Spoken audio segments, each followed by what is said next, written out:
یہ میرے ہاتھ میں کتاب ہے نطق الہلال بعرق بلاد الحبیب والوصال. یہ اعلی حضرت امام احمد رضا خان بریلوی ان کی کتاب ہے. اس کتاب کے صفحہ نمبر 4 پہ کسی نے سوال پوچھا ہے کہ آپ صلی اللہ علیہ وسلم کی ولادت کا کیا مہینہ تھا. اس کے جواب میں فرماتے ہیں ماہ ربیع الاول. سوال نمبر 6 میں ہے کون سی تاریخ تھی؟ جواب میں لکھتے ہیں 8 ربیع الاول. پھر اگلا سوال ہے کہ وصال شریف کی تاریخ کیا تھی؟ جواب 12 ربیع الاول. ختم، جڑیں ختم ہو گئی.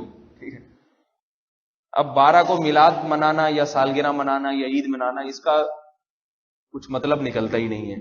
حضرت کی یہ رائے ہے. آگے چلیں. سوال وصال شریف کی کیا تاریخ تھی؟ یعنی وفات، وصال کا معنی کہتے ہیں نا فلاں کا وصال ہو گیا، یعنی انتقال کی کیا تاریخ تھی آپ صلی اللہ علیہ وسلم کی؟ جواب 12 ربیع الاول.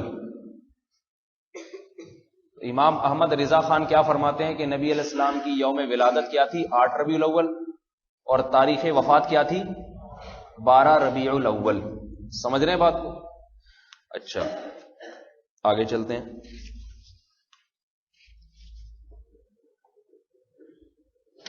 آگے امام احمد رضا خان صاحب نے اس پر دلائل دیے ہیں، صرف سوال جواب لکھ کے چھوڑ نہیں دیا ہے.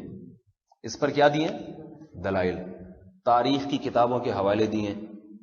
والمؤرخین علی 8 خلونا وعلیہ اجمع، یہ پتہ نہیں کیا لکھا ہوا ہے. واختارہ ابن حزم والحمیدی. فرماتے ہیں کہ تاریخ مورخین جتنے بھی ہیں وہ اس بات پر ہیں کہ آپ صلی اللہ علیہ وسلم کی ولادت 8 تاریخ کو ہوئی، اور اسی کو ابن حزم نے اور امام حمیدی نے اختیار کیا ہے. اور آگے عبداللہ بن عباس اور جبیر بن مطعم رضی اللہ تعالی عنہ سے بھی اسی کو جو ہے وہ نقل کیا ہے، یعنی ان سے روایتیں نقل کی ہیں کہ آپ صلی اللہ علیہ وسلم کی یوم پیدائش 8 ربیع الاول تھی. سمجھ رہے ہیں بات کو بھائی؟ آگے بتا رہے ہیں الذی عند ابن اسحاق والجمہور انہ صلی اللہ علیہ وسلم مات لاثنتی عشرۃ لیلۃ خلت من شہر ربیع الاول. فرماتے ہیں محمد ابن اسحاق، یہ بہت بڑے تاریخ مورخ گزرے ہیں. محمد ابن اسحاق تاریخ میں ان کو امام مانا جاتا ہے، احادیث کے روات میں سے بھی ہیں. ان کی روایتیں جو ہماری صحاح ستہ ہیں ان کی تمام کتابوں میں تقریباً ان کی روایتیں موجود ہیں. محمد ابن اسحاق کہتے ہیں کہ محمد ابن اسحاق کے نزدیک اور جمہور کے نزدیک یہ بات ہے کہ رسول اللہ صلی اللہ علیہ وسلم کی موت واقع ہوئی ہے لاثنتی عشرۃ لیلۃ. اثنتی عشرۃ کسے کہتے ہیں عربی میں؟ 12 کو. اثنتی کا معنی 2، عشرہ کا معنی 10. 10 اور 2 کتنے ہو گئے؟ 12. خلت من شہر ربیع الاول، جو ربیع الاول سے گزر چکے تھے، یعنی ربیع الاول کی 12ویں تاریخ کو. یہ یوم وفات احمد رضا خان صاحب لکھتے ہیں کہ نبی علیہ السلام کی 12 ربیع الاول ہے. دوسرا مولانا غلام سرور قادری صاحب، یہ ہمارے یہ جو گرین چینل والے حضرات ہیں ان کے مفتی ہیں بہت بڑے. یہ جامعہ رضویہ لاہور کے شیخ الحدیث بھی ہیں اور فتوے کا کام بھی کرتے ہیں. سبز پگڑی کے بارے میں لکھتے ہیں کہ بلا شبہ رسول اللہ صلی اللہ علیہ وسلم نے صرف ٹوپی بھی پہنی ہے، صرف امامہ بھی، اور ٹوپی اور امامہ دونوں اکٹھے بھی. لیکن سنت صرف سفید امامہ ہے، لیکن سنت صرف سفید امامہ ہے، اگرچہ دوسرے رنگ کا سیاہ اور سبز بھی جائز ہے. سنت اس کام کو کہتے ہیں جو رسول اللہ صلی اللہ علیہ وسلم نے اکثر اوقات کیا ہو اور کبھی کبھی اسے ترک کیا ہو. آگے پھر فقہ کی کتابوں سے انہوں نے دلائل جمع کیے. دلائل نقل کرنے کے بعد کہتے ہیں اہل علم حضرات جانتے ہیں کہ جس کی اصل نہ سنت میں ہو اور نہ شریعت میں وہ بدعت ہوتی ہے. لہذا کسی گروہ کا سبز امامے کو دینی اور مذہبی اعتبار سے اپنی علامت اور پہچان بنانا، جیسے ہمارے دعوت اسلامی والے بھائی بنائے پھر رہے ہیں، ہمارے دعوت اسلامی والے بنائے پھر رہے ہیں، بدعت اور ناجائز ہے. بریلویوں کے جو بڑے مفتی صاحب کیا فرما رہے ہیں کہ ہری پگڑی باندھنا بدعت اور ناجائز ہے، کیونکہ سنت اور شریعت میں اس کی کوئی اصل نہیں. یہ پورا فتویٰ جو ہے نا، یہ جو میرے پاس ابھی ہاتھ میں موجود ہے، یہ اسی پر انہوں نے چھوٹا سا رسالہ لکھا ہے. اور ان حضرات ہی کے مفتی صاحبان نے ثابت کیا ہے کہ ہری پگڑی کا قرآن حدیث میں کوئی ثبوت نہیں ہیں اور اس کو شعار بنا لینا جائز نہیں. یہ تو خیر 12 ربیع الاول یوم ولادت ہے یا یوم وفات ہے کیا ہے. اب میں کچھ آپ حضرات کے سامنے کچھ اس بارے میں دلائل نقل کرتا ہوں.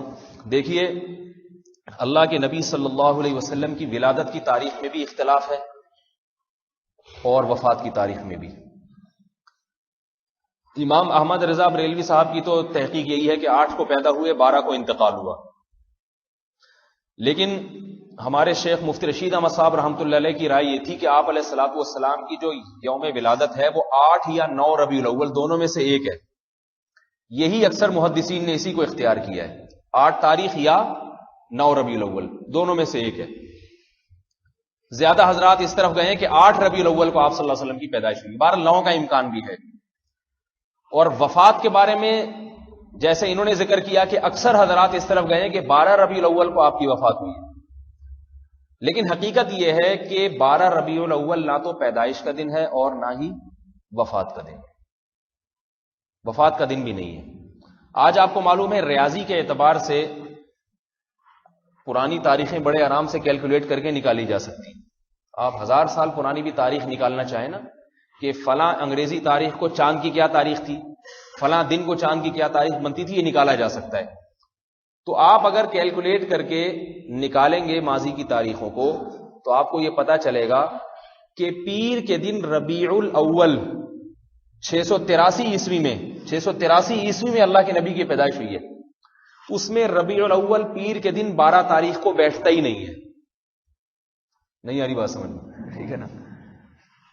683 عیسوی میں محمد صلی اللہ علیہ وسلم پیدا ہوئے نا، تو نبی یعنی حضرت عیسیٰ کے آسمان پہ اٹھائے جانے کے 683ویں سال کو پیدا ہوئے.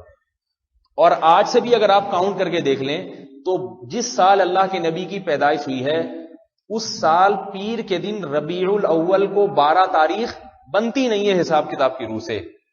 اور یہ سب کو معلوم ہے کہ آپ علیہ السلام ربیع الاول میں پیر کے دن پیدا ہوئے ہیں. اس پر تو اتفاق ہے پیر کے دن پر، اور پیر کا دن 12 تاریخ کو بن نہیں رہا. ایک چیز ریاضی کی روح سے ایڈجسٹ ہی نہیں ہو سکتی تو اس کے بارے میں یہ فرض کر لینا کہ آپ علیہ السلام اس دن پیدا ہوئے، یہ ممکن نہیں ہے، ناممکن ہے. یہ تو اسلام کو آپ گویا لوگوں کی نگاہوں میں مذاق اڑوا رہے ہیں. انگریز کیا کہے گا، یہ دیکھو یہ تو فٹ ہی نہیں بیٹھتی، صحیح ہے نا، اور یہ دن منا رہے ہیں. سمجھ میں آ رہی ہے بات؟ اب یہاں ایک بات ہے، دیکھیے رسول اللہ صلی اللہ علیہ وسلم نے اگر فرض کر لیں کہ 12 تاریخ ہی ہے ربیع الاول کو جس میں آپ پیدا ہوئے، جیسے کہ ہمارے گرین چینل بھائی کہتے ہیں کہ 12 تاریخ ہی کو آپ پیدا ہوئے، تو اگر رسول اللہ صلی اللہ علیہ وسلم 12 تاریخ ہی کو پیدا ہوئے ہیں تو سوال یہ ملتا ہے کہ ہمیں قرآن اور حدیث میں صحابہ کے عمل میں اس دن سے متعلق کیا تعلیمات ملتی ہیں. تو آپ صلی اللہ علیہ وسلم کی پیدائش کے دن سے متعلق 12 تاریخ سے متعلق نہ کوئی صحیح حدیث نہ کوئی ضعیف حدیث جس میں آتا ہے کہ اللہ کے نبی نے کوئی اضافی کام خود کیا ہو یا ابو بکر نے کیا ہو یا عمر عثمان و علی رضی اللہ عنہما نے اس دن کوئی اضافی کوئی کام کیا ہو، عید قرار دیا ہو یا اس رات کو عبادت کی ہو یا اچھے اچھے کپڑے پہنے ہوں یا خوشبو لگائی ہو یا نہائے دھوئے ہوں یا اویس قادری کے گانے سنے ہوں. اس قسم کی کوئی چیز آپ کو نہیں ملے گی. آئی بس سمجھ میں؟ کچھ بھی نہیں ملے گی. تو کچھ ہے ہی نہیں اس بارے میں، بلکہ کسی پیغمبر کی ولادت کے دن نہیں منایا گیا، کسی پیغمبر کی وفات کا دن نہیں منایا گیا.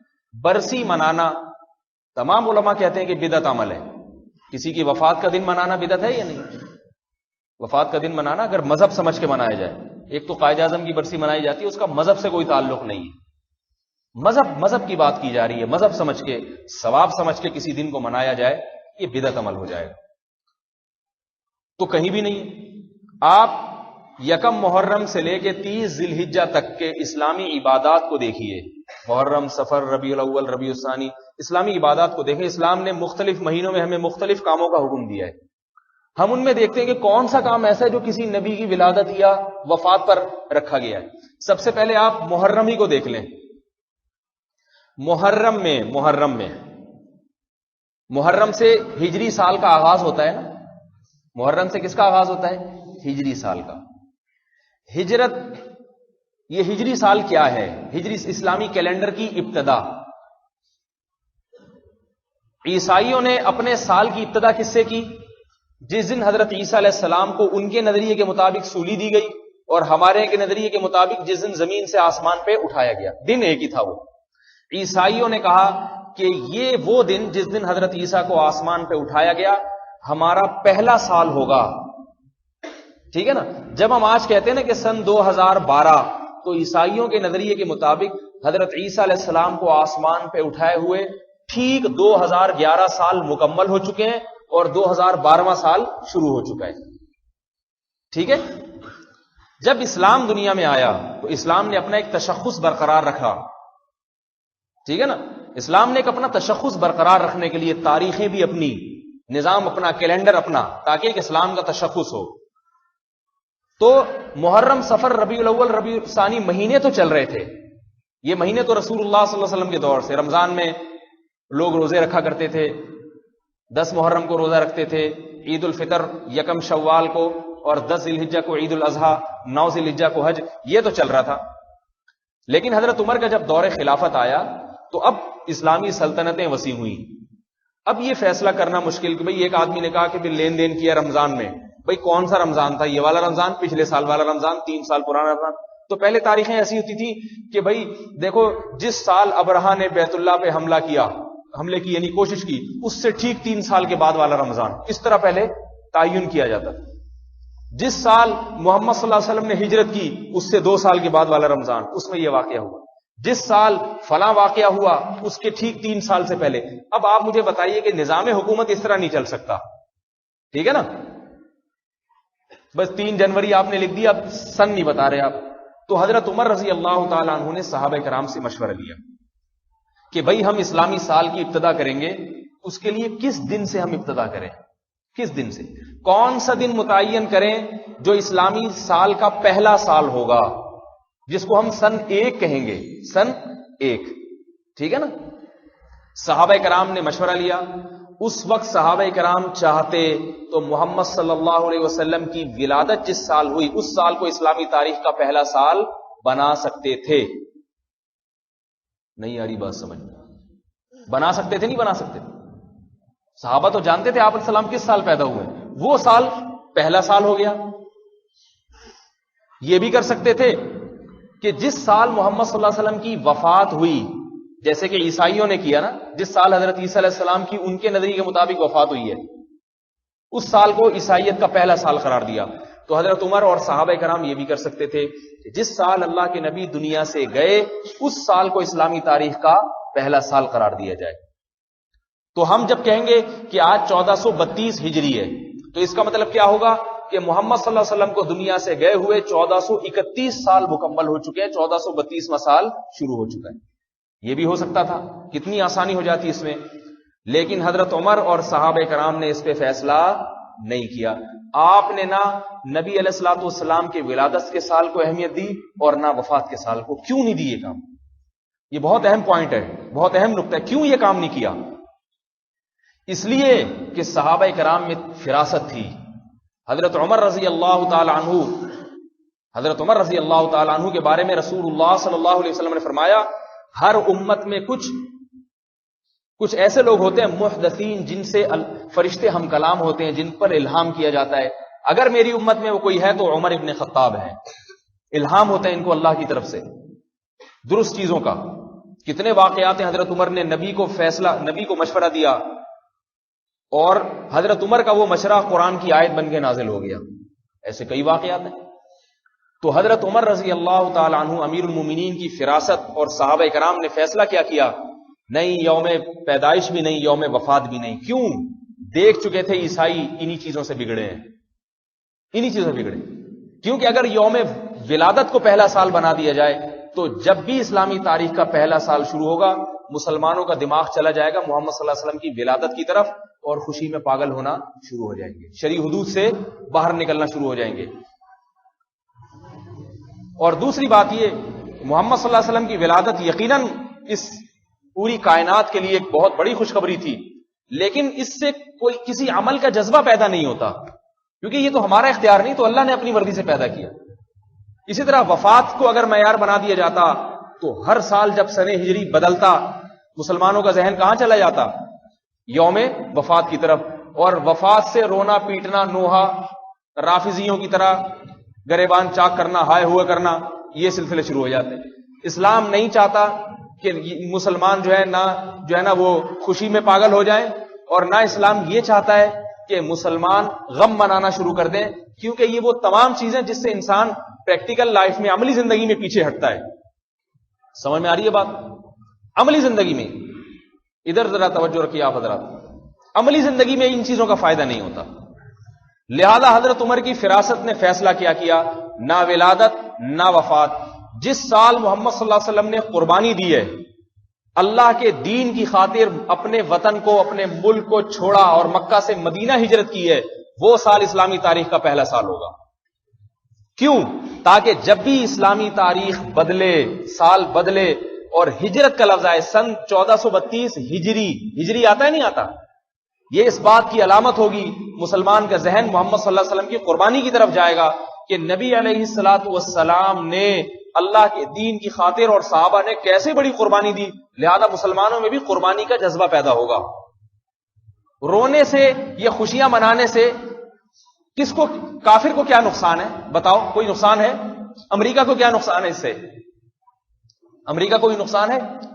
آپ یوم ولادت پہ ہنستے رہیں، ہنس کے پاگل ہو جائیں، جیسے بعض ناچ کے انٹرنیٹ پہ کچھ ایسے کلپ ہیں، رسول کی آمد مرحبا مرحبا کہتے کہتے بے ہوش ہو گئے۔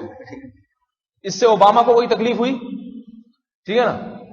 آپ ناچ رہے ہیں ولادت کے دن، بریک ڈانس ہو رہا ہے اب تو باقاعدہ، اس سے یہودیوں کو تکلیف ہوگی؟ اس سے اسرائیل گھبرائے گا؟ بتاؤ بھائی، کچھ بھی نہیں ہوگا۔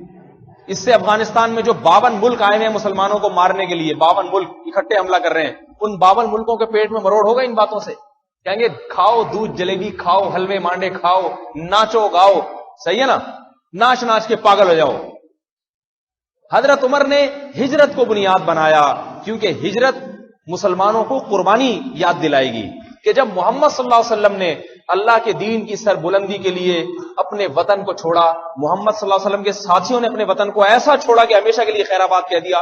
جب محمد صلی اللہ علیہ وسلم اتنی بڑی قربانی دے سکتے ہیں تو ہر سال سن ہجری مسلمانوں کو یاد دلائے گا کہ تمہیں بھی دین کی خاطر اتنی بڑی قربانی دینی چاہیے، تمہیں بھی قربانی دینی چاہیے۔ تو حضرت عمر رضی اللہ تعالیٰ عنہ نے وہ کام کیا جس سے مسلمانوں کے حوصلے بلند ہوں اور عملی زندگی کی طرف آئیں، دن منانا چھوڑ دیں، قربانی کا جذبہ پیدا ہو۔ سمجھ میں نہیں آ رہی میری؟ دوسری بات یہ کون ہے باہر؟ یہ بھی کوئی یہی تو نہیں وہ ڈول ڈما کا؟ ان کو ذرا سمجھائیں جا کے ایک صاحب۔ دوسری بات یہ کہ ہمیں خود رسول اللہ صلی اللہ علیہ وسلم سے چند تصریحات ملتی ہیں۔ آپ صلی اللہ علیہ وسلم پیر کے دن روزہ رکھا کرتے تھے، صحیح بخاری صحیح ہے مسلم کی حدیث ہے۔ صحابہ کرام نے پوچھا تو آپ علیہ الصلوۃ والسلام نے فرمایا کہ یہ وہ دن ہے جس میں میری ولادت ہوئی، لہذا میں چاہتا ہوں کہ اس دن روزہ رکھوں۔ سمجھ میں آ رہی ہے بات؟ اس میں کیا حکمتیں ہیں؟ اس میں کیا حکمتیں؟ میں نے بتایا کہ دن منانا، اللہ کے نبی نے کسی پیغمبر کا دن نہیں منایا، تو ہونا یہ چاہیے تھا کہ اپنی ولادت کا دن بھی اس طرح سے نہ مناتے، روزہ رکھنے کی بھی کیا ضرورت تھی؟ کیا خیال ہے؟ نہ رکھتے روزہ؟ لیکن روزہ رکھا آج 15ویں صدی میں، اس کی حکمت سمجھ میں آ رہی ہے۔ 15ویں صدی میں اس میں آپ نے اشارہ دے دیا، آپ صلی اللہ علیہ وسلم نے، دیکھو روزہ اور عید کبھی جمع ہو سکتی ہیں؟ بولو بھائی، روزہ اور عید جمع ہو سکتے ہیں؟ اس کی میں چند مثالیں دیتا ہوں۔ عید الفطر کے دن روزہ رکھنا جائز ہے؟ گناہ کبیرہ ہے یا نہیں ہے؟ شیطان کے سوا عید کے دن کوئی روزہ نہیں رکھتا۔ چاند نظر آ گیا، روزہ ختم۔ بقرعید کے 3 دنوں میں، بلکہ 4 دنوں میں، چوتھے دن تک عید کے اثرات رہتے ہیں۔ عید تو 3 دن میں ختم ہو گئی، چوتھے دن صرف اثرات باقی ہیں عید کے، اس دن بھی روزہ رکھنا حرام، کیونکہ خوشی اور روزہ جمع نہیں ہو سکتے۔ خوشی انسان کو کھانے پینے کی طرف لے کر آتی ہے اور روزہ انسان کو کھانے پینے سے روک دیتا ہے۔ کیا خیال ہے؟ تبھی آپ نے کبھی نہیں دیکھا ہوگا کہ آپ کے بچے کی ولادت ہوئی ہو، آپ نے لوگوں کو خوشی میں روزہ رکھوایا ہو۔ کبھی دیکھا؟ لوگ آتے ہیں فوراً مٹھائی کا مطالبہ کرتے ہیں نا، کیا خیال ہے؟ بھائی آپ کے یہاں سنے بچے کی ولادت ہوئی، مٹھائی کھلا رہے ہو نہیں کھلا رہے؟ آپ کبھی یہ کرتے ہیں کہ آپ کے یہاں بچے کی ولادت ہوئی ہے، کل پھر ہم سب مل کے روزہ رکھیں گے نہیں رکھیں گے؟ آپ کے امتحان میں 100 میں سے 100 نمبر آ گئے، کتنے روزے رکھیں گے ہم آپس میں؟ کوئی شکرانے کے طور پہ، عبادت کے طور پہ روزہ رکھ لے ایک الگ بات ہے، لیکن خوشی سے فوراً دماغ کہاں جائے گا؟ کھانے پینے کی طرف۔ عید نام ہے خوشی کا، عید نام ہے خوشی کا۔ عید الفطر کے دن روزہ رکھنا کیوں حرام؟ اس لیے کہ عید کے دن اگر تم نے روزہ رکھا تو جس دن کو خدا عید کا کہہ رہا ہے تم نے اس کے خدا کی بنائی ہوئی عید کو تسلیم نہیں کیا، اس کا مطلب۔ کیونکہ عید کے دن اگر روزہ رکھو گے تو پھر مزہ تھوڑی آئے گا، سوکھے سوکھے عید الفطر مل رہے ہیں، نہ کھا رہے ہیں نہ پی رہے ہیں، آدمی کہتا ہے نہ ہی آتی تو اچھا تھا، ٹھیک ہے، ایسی بات ہے۔ بقرعید کے دن عید بھی خوشی بھی ہے اور گوشت بھی نہیں کھا رہے۔ تو آپ صلی اللہ علیہ وسلم نے پیر کے دن کہ میری ولادت کا دن روزے کا دن تو ہو سکتا ہے، اب اس دن کو عید کہنا حماقت اور بے وقوفی ہے، کیونکہ روزہ اور عید جمع نہیں ہو سکتے۔ اس کی ایک اور مثال دوں آپ کو میں، یہ بڑی ٹیکنیکل قسم کی باتیں تو غور سے سنیں، یہ شاید آپ کو کتابوں میں شاید نہ ملیں۔ جمعہ کا دن بھی مجازی عید ہے، جمعے کے دن بھی کیا ہے؟ مجازی عید۔ نہاتے ہیں دھوتے ہیں، خوشی ہوتی ہے، سب جمع ہوتے ہیں، خطبہ ہوتا ہے، جیسے عید الفطر عید الاضحیٰ میں خطبہ ہوتا ہے نا، ایسے ہی جمعے کے دن بھی خطبہ ہوتا ہے۔ عید الفطر عید الاضحیٰ میں 2 رکعتیں ہوتی ہیں، جمعے میں بھی 2 رکعتیں ہوتی ہیں، اس لیے سب فقہا نے جمعے کے دن کو مجازی عید کہا ہے۔ اب چونکہ مجازی عید بن گیا اس لیے حدیث میں آتا ہے کہ جمعے کے دن کو روزے کے ساتھ خاص نہ کرو، روزہ رکھنے سے منع کر دیا جمعے کے دن کو۔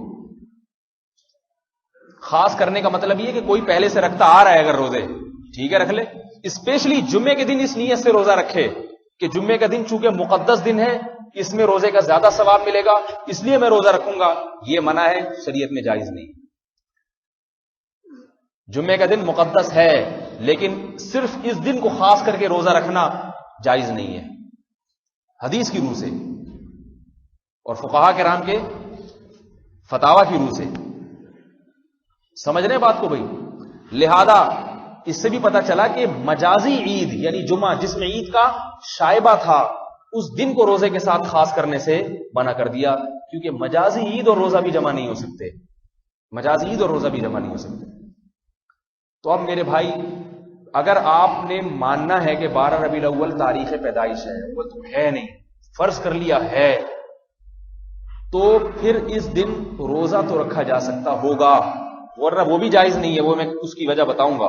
وہ اس لیے جائز نہیں ہے کہ نبی علیہ السلام نے پیر کے دن تو روزہ رکھا ہے، 12 ربیع الاول کو آپ نے روزہ نہیں رکھا، لہذا جو دن نبی نے روزہ رکھ کے بھی نہ منایا تو اس کو روزہ بھی رکھنا خاص کر دینا وہ بھی جائز نہیں ہے۔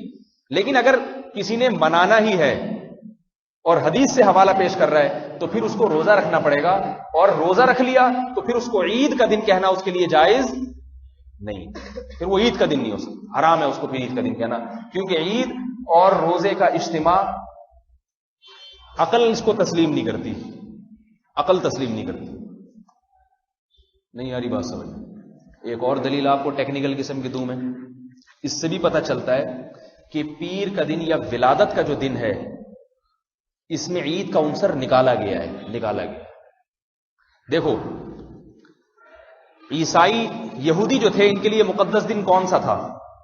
سب حضرات بتائیں۔ ہفتہ۔ اور یہودی اس وقت آسمانی مذاہب میں سب سے پرانی قوم ہے، حضرت موسیٰ علیہ السلام کے متبعین۔ ہفتے کا دن ان کے لیے مقدس، مجازی عید، چھٹی کا دن، عبادت کا دن، ٹھیک ہے نا، ہفتے کا دن تھا۔ یہودیوں کے بعد کون سی قوم دنیا میں آئی؟ عیسائی۔ اللہ نے عیسائیوں کے لیے کون سا دن رکھا؟ اتوار کا۔ یہودی کے لیے بھی اللہ نے ہفتے کا دن مقدس بنایا، پھر عیسائیوں کے لیے اللہ نے اتوار کا دن مقدس بنایا۔ مسلمانوں کے لیے کون سا ہونا چاہیے تھا ترتیب کو اگر دیکھو؟ پیر کا دن ہونا چاہیے تھا۔ شاید اس میں یہ حکمت ہو، پیر کا دن چونکہ یوم ولادت ہے، کہیں مسلمان اس لیے یہ نہ سمجھنا شروع کرتے ہیں کہ ہمارے نبی اس دن پیدا ہوئے لہذا اس لیے اللہ نے اس دن کو مقدس بنایا ہمارے لیے، اس کانسیپٹ کو ختم کرنے کے لیے کہ نا بس اللہ کی مرضی جس دن کو چاہے مقدس بنا دے، اس کا نبی کی ولادت یا وفات سے کوئی تعلق نہیں ہے۔ اگر اللہ پیر کے دن کو بنا دیتا تو بدعتیوں کی تائید ہو جاتی کہ دیکھو اللہ نے بھی پیر کے دن کو عظمت دی ہے، اللہ نے بھی پیر کے دن کو منانے کا حکم دیا، اللہ نے بھی پیر کو نہانے کا حکم دیا، کیونکہ پیر کا دن بن جاتا تو ہم جمعے کے بجائے پیر کو نہاتے، خوشبوئیں جمعے پیر کو لگاتے، امام صاحب خطبہ پیر کے دن دے دیتے اور خوشی خوشی مسجدیں پیر کے دن بھرتی۔ اللہ نے کیا کر دیا؟ ہفتہ اتوار کے بعد پیر ہونا چاہیے تھا، پیر کے بجائے ریورس آ کے جمعہ کر دیا، ٹھیک ہے، بالکل ہی پیچھے کی طرف، جو قیاس کے اعتبار سے درست نہیں ہے۔ یہ ہفتہ کے بعد اتوار کے بعد ہم آخر میں ہے تو پیر کا دن ہونا چاہیے، لیکن جمعے کا دن کر دیا۔ اس میں یہی حکمت کہ ولادت کے دن منانا اور وفات کا دن منانے کا تصور مسلمانوں کے دماغوں سے نکل جائے ہمیشہ کے لیے۔ نہیں آ رہی میرا خیال ہے، ابھی بھی نہیں آ رہی سمجھ میں بات۔ تو اتنی ساری ہمیں قرآن اور حدیث سے ہدایات ملتی ہیں جن میں بار بار ہمارے دماغ میں یہ بات ڈالی جا رہی ہے، بار بار یہ بات ڈالی جا رہی ہے کہ محمد صلی اللہ علیہ وسلم کے ولادت کے دن کو نہ مناؤ، کسی بھی طریقے سے نہ مناؤ، کسی بھی طریقے سے نہ، اس کو عید کا دن قرار نہ دو۔ اور دیکھ لیں اسلام نے بھی تو ہمیں خود عیدیں دے دی نا، حدیث میں آتا ہے لِكُلِّ قَوْمٍ عید، ہر قوم کے لیے ایک عید ہے اور ہمارے لیے 2 عیدیں ہیں، محمد صلی اللہ علیہ وسلم نے فرمایا۔ وہ کون سی عیدیں ہیں؟ عید الفطر اور عید الاضحیٰ۔ عید الفطر اس لیے کہ پورے مہینے رمضان کے روزے رکھ، دیکھو اگر 12 مہینوں میں سب سے مقدس مہینہ کون سا ہے؟ رمضان۔ کیوں ہے؟ اس کی کوئی ریزن ہے؟ ممکن ہے کوئی کہے کہ بھئی رمضان میں اللہ نے قرآن کا نزول فرمایا اس لیے، تو قرآن کا نزول ربیع الاول میں بھی تو ہو سکتا تھا، اللہ نے اس کے لیے رمضان کو سلیکٹ کیوں کیا؟ یہاں پتہ چلتا ہے کہ اللہ رب العزت بھی ربیع الاول کے مہینے کو رمضان پر فوقیت نہیں دے رہے، رمضان کو بنایا گیا، حالانکہ اس میں کسی نبی کی ولادت یا کسی نبی کی وفات کا تصور نہیں ہے، ہوئی ہو اتفاقی طور پہ ایک الگ بات ہے، رمضان کو بنا دیا، بس بنا دیا ہماری مرضی۔ اب کوئی اللہ سے ہی نہیں پوچھ سکتا کہ رمضان کیوں، اللہ فرماتے میں نے بنا۔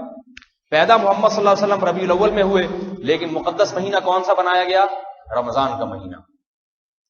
اور رمضان میں ایک مہینہ عبادت کے بعد پھر عید کا دن 1 شوال کو، اور 10 اچھا اب آپ یہ دیکھیے دوسری عید جو ہے ہماری 10 ذی الحجہ کو ہے۔ ہم 10 ذی الحجہ کو جو عید مناتے ہیں اس میں ہوا کیا تھا؟ میں بتا رہا ہوں کہ شریعت کاموں کی بنیاد پہ تو دنوں کا تعین کرتی ہے، کاموں کی بنیاد، تاکہ اس کام کا تصور آئے تو تمہارے اندر اس کام کا جذبہ پیدا ہو۔ ولادت کے تصور سے تمہارے اندر ظاہر ہے تم ولادت کا جذبہ تو پیدا ہو نہیں سکتا کہ میں بھی اس دن پیدا ہو جاؤں۔ وفات کے تصور سے ان کو دیکھ کے کہ وہ انتقال ہوا تھا تو میرا بھی انتقال ہو جائے، یہ تو ہو نہیں سکتا۔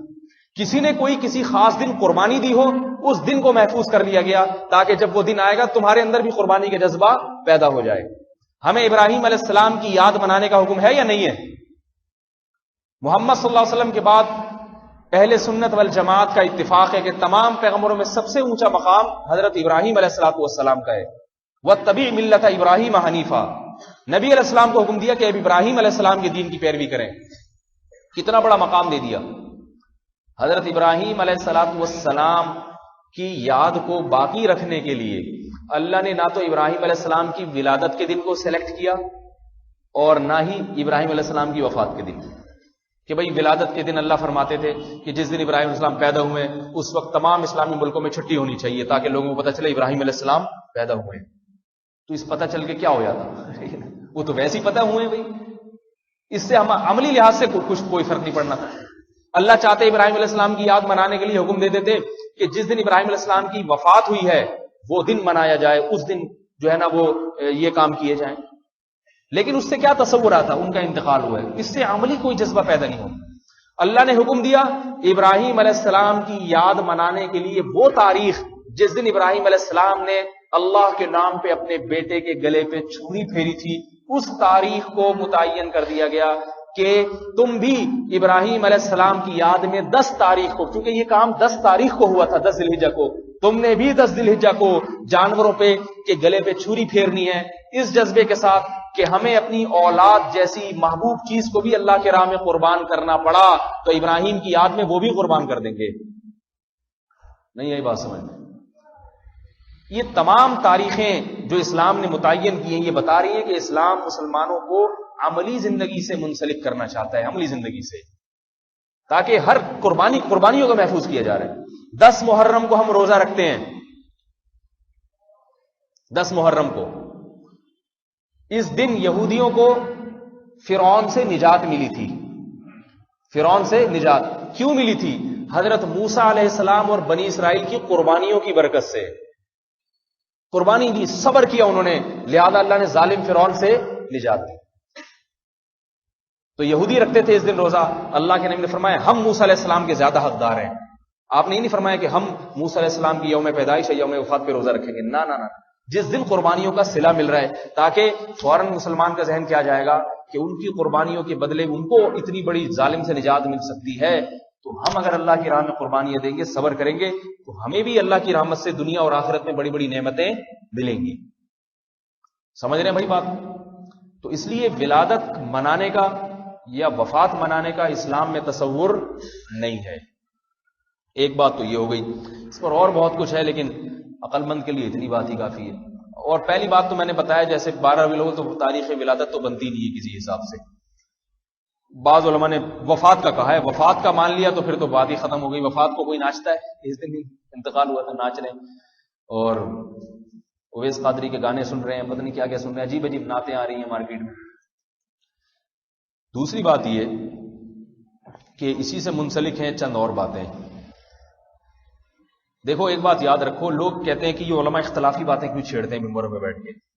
ایک تو بڑا مسئلہ یہ ہے کہ ایک دفعہ ایک بزرگ کا مضمون آیا ملامتی فرقہ. اس مضمون کا نام تھا ملامتی فرقہ، اور لکھا کہ علماء مولویوں کا جو فرقہ ہے ملامتی ہے، یہ کچھ بھی کرے لوگوں نے انگلیاں اٹھانی ہیں. اگر آپ حق کو نہیں بیان کرتے ممبر سے، آپ نہیں بتاتے کہ صحیح مذہب کیا ہے، غلط مذہب کیا ہے، صحیح بات کیا ہے، غلط بات کیا ہے، تو لوگ کہتے ہیں مولوی گونگے ہوتے ہیں، یہ بس مزے مزے کی باتیں کرتے رہتے ہیں عوام کی مطلب کی، اور بتاتے ہی نہیں صحیح کیا ہے غلط کیا ہے. اور اگر وہ بتانا شروع کر دیں کہ نہیں وہ فلانا مسلک فلانا فرقہ یہ بات غلط کر رہا ہے، تو لوگ کہتے ہیں دیکھو فرقہ واریت کی باتیں کرتے ہیں ممبر پہ بیٹھ کے، بس یہ سمجھتے ہیں ہم ہی صحیح ہیں، دنیا میں باقی سارے غلط ہیں. تو نہ خاموش رہنے میں لوگ خوش ہیں، نہ بولنے میں لوگ خوش ہیں. اگر علماء کے پاس غربت ہو، پیسے نہیں ہیں بیچاروں کے پاس، سائیکلوں پہ آ رہے جا رہے ہیں، تو لوگ کہتے ہیں مولویوں کو دیکھو کیسے پسماندہ ہوتے ہیں، یہ کیا قوم کی اقتدا کریں گے، ایک موٹر سائیکل کے پیسے تو ان کے پاس ہیں نہیں، ٹھیک ہے، یہ قوم کے رہبر پھٹے پرانے کپڑے پہنتے ہیں، اتنی تو ان کو تمیز نہیں ہے، کوئی کپڑے ہی سی لیا کریں بیٹھ کے، اس طریقے کروا لیا کریں، اس طریقے پیسے نہیں ان کے پاس، غریب غربا. اور اگر لینڈ کروزر میں گھومنا شروع کر دیں، یہ مولوی ہمارے نبی صلی اللہ علیہ وسلم کے تو کپڑے پیمند لگے ہوتے تھے 6 8 اور گدھے کی سواری میسر نہیں تھی، کھانے کو روٹی میسر نہیں تھی، یہ نلی نہاریاں کھا رہے ہیں، یہ ہر جمعرات کو جاوید نہاری پہ پہنچے ہوئے ہوتے ہیں اور مغز ڈال کے کھا رہے ہیں، اس میں لینڈ کروزر میں گھوم رہے ہیں. اور بھی بولنے والا تھا لیکن مناسب نہیں ہے. 4 شادیاں کی ہوئی ہیں، 4 بیویاں رکھی ہوئی. ایک دفعہ میں نے کسی کو کہا 3 تو میں نے کی ہے نا، اس لیے مجھ پہ طنز کر رہا تھا، وہ بدنظری کر رہا تھا، میں نے اس کو روکا کہ بھائی بدنظری نہیں کروں. ارے مولوی عجیب ہوتے ہیں، خود 4 شادیاں کر کے بیٹھے ہوئے، ہمیں ایک کو بھی دیکھنے سے منع کرتے ہیں، ٹھیک ہے، خود 4 شادیاں، بلکہ وہ تو مبالغے میں کہہ رہا تھا خود 8 شادیاں کر کے بیٹھے ہوئے اور ہمیں کوئی عورت جا رہی ہے اس کو دیکھنے بھی نہیں دیتے. تو انہوں نے عالم نے بڑا پیارا مضمون لکھا کہ مولوی کا فرقہ ہی ملامتی ہے. ملامتی کا مطلب یہ کچھ بھی کر لے لوگوں نے انگلیاں بہرحال اٹھانی. پیسے ہوں تو یہ تانا کہ نبی کے پاس تو غربت تھی، 2 وقت کا کھانا میسر نہیں تھا، یہ 3 وقت پیٹ بھر کے کھاتے ہیں، ٹھیک ہے نا. اور نہیں ہو پیسے تو غربت کے تانے کہ ہر وقت چندوں پہ ہی مدرسوں کو چلاتے ہیں، مسجدوں کے چندے اور یہ چندے مختلف قسم کی. اور حق کو بیان کرو کہ بھئی فلاں غلط کہہ رہا ہے، یہ بات صحیح ہے، تو یہ دیکھو اپنے سوا کسی کو صحیح سمجھتے ہی نہیں ہے، پھر قواریت میں ڈال رہے ہیں. خاموش رہو تو یہ حق بات بیان ہی نہیں کرتے، گونگے بنے رہتے ہیں. تو اس لیے ایسے میں آپ کو ایک چھوٹا سا واقعہ سنا کے بس پھر مختصر اپنی بات سمیٹتا ہوں کہ میرے ساتھ بھی ایسا ہی معاملہ ہے. میرے ساتھ بڑا پھونک کے قدم رکھنا پڑتا ہے کہ کیا بولے کیا نہ بولے. آدمی میرا ارادہ نہیں تھا ربیع الاول پہ باتیں کرنے کا، ایک تو میں پہلے ہی بیان کر چکا ہوں کافی اس بارے میں، اور پھر ربیع الاول سے سمجھدار لوگوں کو پتہ ہے کچھ بھی نہیں ہے یہ، ٹھیک ہے نا. صحابہ میں نہیں تھا، تابعین میں نہیں، اسلاف کے دور میں نہیں تھا، لیکن پھر میں سے بھی آپ بات کریں بولیں، تو میں نے کہا چلو تھوڑا سا بتا دیتے ہیں کیا ہوتا ہے. لیکن حقیقت یہ ہے کہ ایک آدمی تھا نا، آج ہماری مثال ایسے ہے، ایک آدمی تھا باپ اور بیٹے سفر کر رہے تھے، سواری کے لیے صرف ایک گدھا ان کے پاس، سواری کے لیے صرف ایک گدھا، بچہ چھوٹا تھا، تو باپ نے ترس کھا کے بچے کو گدھے پہ بٹھا دیا اور خود پیدل چلنے لگا. بچہ ہے تھک جائے گا. تھوڑا گزرا ہے تو لوگوں نے کہا یہ دیکھو یہ اپنی اولاد کو کیا ادب سکھا رہا ہے، بچپن سے بگاڑ رہا ہے، خود پیدل چل رہا ہے اور بچے کو گدھے پہ بٹھایا ہوا ہے، اتنا پروٹوکول دے رہا بچے کو، پھر کہتے ہیں کہ اولاد بگڑ گئی، پھر بعد میں کہتے ہیں کہ اولاد ہماری بگڑ گئی. جب یہ تمیز سکھاؤ گے تو اولاد بگڑے گی نا. اس نے یہ تانے سنے تو بچے کو نیچے اتارا، خود گدھے پہ بیٹھ گیا. اب تھوڑا آگے گئے تو اگلا محلہ آئے تو لوگ کہنے لگے یہ اپنے باپ ہونے کا ناجائز فائدہ اٹھا رہے ہیں، اتنا معصوم کمزور سا بچہ اس کو پیدل چلا رہا ہے. ٹھیک ہے بڑا ہو جائے گا پھر خدمت کرے گا، ابھی چھوٹا بچہ ہے، خود بنا ہوا بیٹھا ہوا ہے اتنا، اور جناب اس بچے پہ ظلم کر رہا ہے. یہ نیچے اترا، اس نے کیا کیا بچے کو بھی اپنے ساتھ بٹھا لیا کہ دونوں ہی بیٹھ کے جاتے ہیں. تھوڑا آگے گئے لگے دیکھو ایک گدھا اور بندے دو چڑھ کے بیٹھے ہوئے اس کے اوپر. ظلم زیادتی کی انتہا دیکھو، کمزور جانور پہ ان کو رحم نہیں آتا. پریشان کی کیا کریں بھائی، نہ اس طرح خوش، دونوں اتر گئے اور گدھے کو خالی. آگے گئے تو ایک محلے میں لوگوں نے کہا ان سے بڑا احمق آج تک ہم نے کوئی نہیں دیکھا. سواری خالی ہے مگر کوئی بیٹھ نہیں رہا اس کے اوپر، گدھے کو پیدل لے کے جا رہے ہیں. گدھا تو ہوتا ہی سواری کے لیے. آگے ایک دریا تھا، اس نے اٹھایا، گدھا دریا میں پھینک پاڑ گئے. ہم ایسے ہی ٹھیک ہے. تو یہ واقعی بیوقوف تھا جو اس نے گدھے کو دریا میں پھینک دیا. یہ تو واقعی اس کو چاہیے تھا کہ جو سمجھ میں آ رہا ہے کر لے، لوگوں کی انگلیوں کی پرواہ نہ کرے. لوگ جو انگلیاں اٹھا رہے ہیں بول رہے ہیں بولنے دے، ٹھیک ہے نا. تو ہم بھی یہی سوچتے ہیں کہ بھائی اب بولنا ہے تو جو سمجھ میں آ رہا ہے لوگوں سے مشورہ بھی لے لیتے ہیں، علماء سے بھی، پھر بول دیتے ہیں. جس کو پسند آ رہا ہے ٹھیک ہے، نہیں پسند آ رہا تو نہ آئے تو کہیں اور چلا جائے بھائی، ٹھیک ہے نا. ضروری تھوڑی یہیں الفلاحیہ مسجد میں ہی آگے ہماری بیانہ سنیں، جہاں چلا جائے انشاءاللہ وہاں جہاں سے اللہ نے آپ کو مقدر میں ہدایت لکھی ہے وہاں سے آپ کو ہدایت ملے گی. یہ صرف محمد صلی اللہ علیہ وسلم کی مجلس تھی جس سے کسی کو نہ دھتکارا جا سکتا تھا، اور آپ علیہ السلام کا دھتکارا ہوا کہیں پنپ نہیں سکتا تھا. باقی محمد صلی اللہ علیہ وسلم کے علاوہ دنیا میں کوئی عالم بزرگ ایسا نہیں ہے کہ آپ ان کو چھوڑ دیں گے تو ہمیشہ کے لیے گمراہ ہو جائیں گے. اللہ والے دنیا میں ہر دور میں موجود رہے. ایک کی بات سمجھ میں نہیں آ رہی دوسرے کی بات سے لے جاؤ وہاں سے سمجھ میں آ جائے، لیکن علماء کا دامن چھوڑو نہیں. ادھر سے بھاگیں تو کسی عالم ہی کے پاس جائیں، ٹھیک ہے نا، اس کے پاس جا کے دین سیکھیں. خود سے کوشش کرنا کہ بس مجھے سب کچھ آ گیا، میں اپنی رائے سے میں سیکھوں گا، یہ غلط ہے. اس سے آدمی گمراہ ہو جاتا ہے. تو میں اب جلدی جلدی بات کو سمیٹتا ہوں. دوسری بات یہ کہ نظر و نیاز سے متعلق بھی بعض لوگوں نے ایس ایم ایس بھیجے ہیں کہ اس پہ بھی کچھ روشنی ڈالیں کہ نظر و نیاز منانا پیرانے پیر کے نام کی اور فلانے اس طرح کی چیزیں. اس میں ایک بات یاد رکھیں، نظر و نیاز جو ہے نا، نظر تو شریعت کا لفظ ہے، نیاز تو کچھ ہے ہی نہیں، تو لفظی بات کی ایجاد کردہ لفظ ہے. یہ نیاز کا لفظی بعد میں ایجاد ہوا ہے. نظر کا لفظ قرآن میں بھی استعمال ہوا ہے، احادیث میں بھی. نظر کا مطلب یہ ہوتا ہے کہ آپ اپنے ذمے لازم کر لیں اور یہ الفاظ کہیں کہ اللہ کے لیے مجھ پر یہ کام لازم ہو گیا ہے. کوئی عبادت اپنے اوپر لازم رکھ لیں، عبادت تو وہ آپ پر واجب ہو جائے گی اللہ کے لیے. للہ علیہ ان اصوم غدن، مجھ پر لازم ہو گیا کہ میں کل روزہ رکھوں گا، ٹھیک ہے. مجھ پر لازم ہو گیا ہے اللہ کی خاطر کہ میں اتنے پیسے اللہ کی راہ میں صدقہ کروں گا. تو جب آپ نے یہ الفاظ کہے تو وہ آپ کے ذمہ واجب ہو جائیں گے. اور ایک ہوتی ہے یہ نظر منجز ہے، ایک ہے نظر معلق. آپ نے کہہ دیا کہ اے اللہ اگر میں امتحان میں فرسٹ آ گیا تو اتنے روزے رکھوں گا، اور آپ امتحان میں فرسٹ آ گئے تو آپ پر اتنے روزے رکھنا واجب ہو جائے، ٹھیک ہے نا. آپ نے کہا اللہ اگر میرے مریض کو شفا مل گئی، بیمار پڑا ہوا ہے، ڈاکٹر اگر اس کو شفا مل گئی اتنے غریبوں کو کھانا کھلاؤں گا. تو جب شفا مل جائے آپ پر لازم ہو جائے گا کہ اتنے غریبوں کو کھانا کھلائیں. یہ نظر ہے جو قرآن اور حدیث سے ثابت ہے، ٹھیک ہے نا. آگے دوسری چیز ہے ایصال ثواب. ایصال ثواب، ایصال ثواب کا مطلب یہ ہے کہ کوئی دنیا سے چلا گیا مرحوم، چاہے بزرگ ہو، آپ کے والدین ہو، کوئی بھی ہو، تو آپ کچھ صدقات و خیرات کر کے ان کی میت کو ثواب، اپنی میت کو ثواب پہنچانا چاہتے ہیں. آپ یہ چاہتے ہیں کہ میں نیکی کا کام یہاں کروں اور ثواب میرے والدین کو قبر میں ملے. یہ بھی حدیث سے ثابت ہے، صدقہ جاریہ جسے کہتے ہیں. اب اس صدقہ جاریہ میں کچھ بھی کیا جا سکتا ہے، صدقات و خیرات. کسی غریب کو چپکے سے پیسے پکڑا دیں اور نیت یہ کریں کہ اس کا ثواب میرے والد کو پہنچے، دادا کو پہنچے، والدہ کو پہنچے، امی کو پہنچے، خالہ کو پہنچے، جو بھی دنیا سے چلا گیا.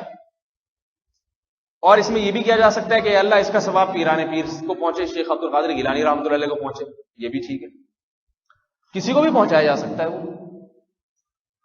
مسئلہ یہاں آ کے خراب ہوتا ہے کہ آپ نے، شریعت نے آپ کو ایک چیز میں آزاد رکھا تھا، جب چاہو جس وقت چاہو کسی غریب کو پیسے دے کے نیت یہ کر لو کہ اس کا ثواب فلاں کو پہنچے، حدیث سے ثابت ہے یہ۔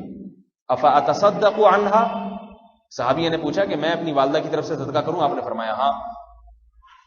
تو والدہ کی طرف سے جب صدقہ ہو سکتا ہے، ہر ایک کی طرف سے ہو سکتا ہے، صحابہ کی طرف سے بھی ہو سکتا ہے، تو یہاں تک تو معاملہ ٹھیک ہے۔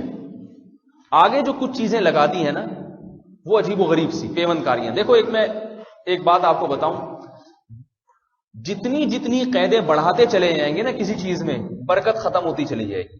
اس کی مثال بالکل ایسے ہے، قدرت نے جو چیزیں پیدا کی ہیں نیچرل شکل میں، ان کو جتنا فطرت کے اصول پہ باقی رکھ کے استعمال کریں گے وہ صحت کو فائدہ پہنچائیں گے۔ مثال کے طور پہ دیکھو، دودھ ہمیں اللہ نے دیا نا، بھینس دودھ نکالتی ہے، تو دودھ کے بارے میں ڈاکٹر کہتے ہیں آپ نے جب اس کو ابال لیا تو 35% اس کے وٹامنز ختم ہو جاتے ہیں، مر جاتے ہیں۔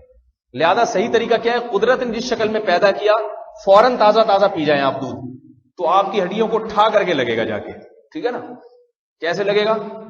ٹھا کر کے، یعنی یہ جزو بدن بن جائے گا مکمل۔ تبھی پہلے لوگ بڑے طاقتور ہوتے تھے، بھینس کا گائے کا دودھ نکالا پی گئے۔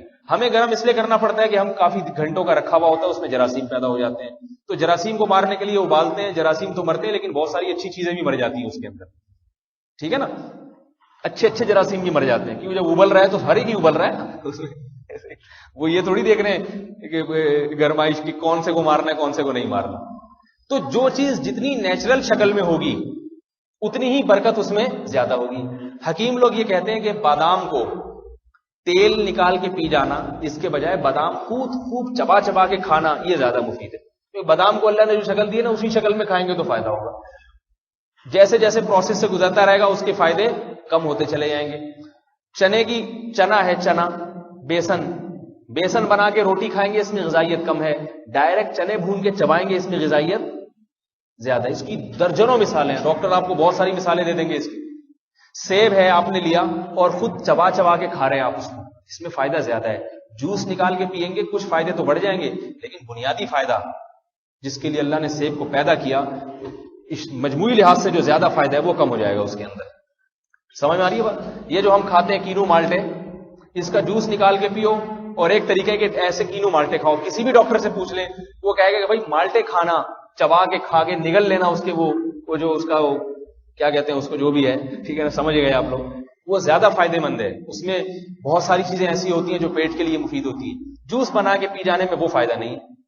تو قدرت نے جس چیز کو جس شکل میں پیدا کیا اسی شکل میں باقی رکھ کے اس کو استعمال کریں گے تو فائدہ ہوگا۔ جتنی اس کی شکل تبدیل کرتے چلے جائیں گے اس میں جو قدرتی فوائد تھے وہ کم ہوتے چلے جائیں گے، اس کی برکت کم ہوتی چلی جائے گی۔ یاد رکھو اسی طریقے سے اللہ رب العزت نے ہمیں جو حکم جیسے دیا ہے نا اس کو اسی طرح باقی رکھ کے اگر آپ اس پر عمل کریں گے اس میں روحانی برکت زیادہ ہوگی۔ اس میں جتنی قیدیں بڑھاتے چلے جائیں گے، پیاز ٹماٹر کے تڑکے بدعت کے تڑکے لگاتے چلے جائیں گے آپ اس کے اندر، اس کی برکت ختم ہوتی چلی جائے گی۔ اب صدقات و خیرات کے بارے میں حکم دے دیا، جب چاہو جس وقت چاہو کرو۔ آپ نے اس کے لیے جمعرات کا دن متعین کر لیا کہ ہم فلانے پیر کی نیاز نکالیں گے جمعرات کے دن، تو آپ نے ٹماٹر کا تڑکا لگا دیا نہیں لگا دیا؟ بتاؤ بھائی، ڈالڈے کا تڑکا لگایا اس میں، قدرتی آئل جو اس کے اندر موجود تھا اس میں آپ نے کیا کر دیا؟ ڈالڈا میں ڈال کے تل دیا، تڑکا لگا دیا آپ نے اس میں۔ پھر آپ نے کہا کہ اس میں فلاں کھانا پکے گا، فلاں کھانا پکے گا، حالانکہ غریب کی حاجت پیسوں میں زیادہ پوری ہوتی ہے یا کھانے میں؟ ثواب کس چیز کا پہنچانا ہے؟ صدقے کا نا، اور صدقے کا مقصد کیا ہوتا ہے؟ غریب کی حاجت۔ تو جتنی حاجت غریب کی پوری ہوگی اتنا ہی ثواب زیادہ ملے گا۔ اب مجھے ایک بات بتاؤ، حاجت پوری ہونے میں پیسوں کا زیادہ دخل ہے یا روٹی کا؟ پیسوں کا۔ مثال کے طور پر آپ کو تنخواہیں جو ملتی ہے، کسی کو 20,000، کسی کو 40,000، کسی کو 1,00,000، اگر گورنمنٹ کہے کہ ہم 1,00,000 کے بجائے آپ کو 1,00,000 کا گندم دے دیں گے، روٹیاں، تندور سے 1,00,000 کی روٹیاں لے لیا کرو، خود بھی کھاؤ، یا گوشت دے دیں گے، یا آپ کو چیزیں بنا کے دے دیں گے، آپ کیا ہوگا؟ مجھے قائد اعظم چاہیے مجھے، آپ کیا بولو گے؟ قائد اعظم۔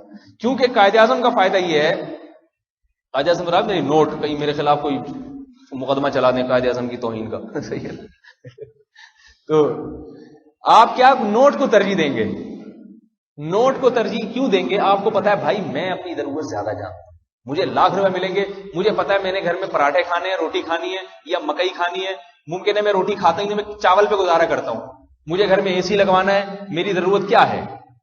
پیسے جس کے پاس ہوتے ہیں وہ اپنی ہر ضرورت پوری کر لیتا ہے آسانی کے ساتھ.